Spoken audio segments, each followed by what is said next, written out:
Peter Herbert is a retired judge and he joins us now live from Nairobi in Kenya. Peter, thanks so much for coming on the programme. You've described the ICJ's orders as a compromise. Why did you use that word? I use that word because I think there's clear political pressure on the ICJ not to have ordered an immediate ceasefire. It nevertheless described the evidence presented by South Africa as plausible genocide. And therefore, once you have that plausibility of genocide, the logical conclusion would have been to order an immediate ceasefire.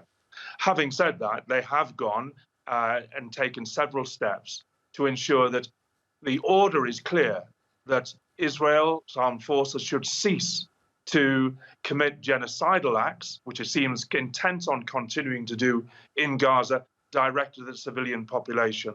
It also said, quite rightly, that it should prosecute those members of its political elite and parliament for their hate crimes. And hate crime has been a stock in trade of Netanyahu's colleagues and his government, who have referred to Palestinians as animals and treated them as if they were some sort of subhuman species. So the ICJ may not have gone as far as it could, but the order is absolutely clear. These genocidal acts must stop.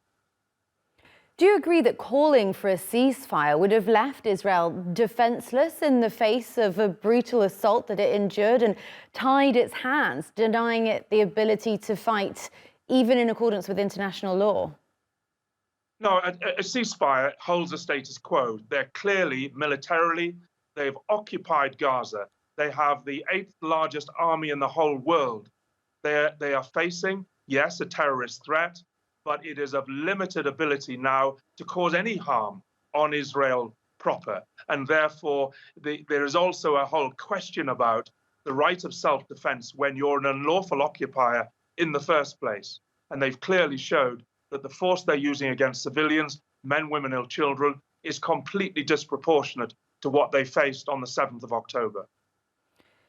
Israel may choose to ignore these rulings, and we'll see what they come back to the court within in a month's time.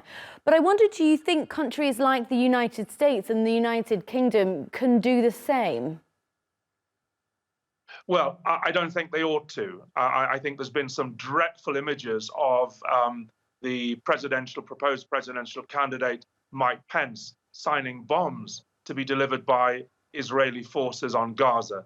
And the British Prime Minister, and in fact the leader of the opposition, play mental gymnastics about calling for a sustainable ceasefire. But what they really need is a ceasefire.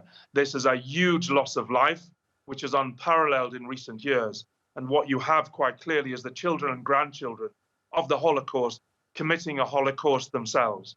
And it really has to stop, and stop now, before, in a sense, the numbers just escalate further. Peter Herbert, thank you so much for coming on the programme from Kenya. Thank you.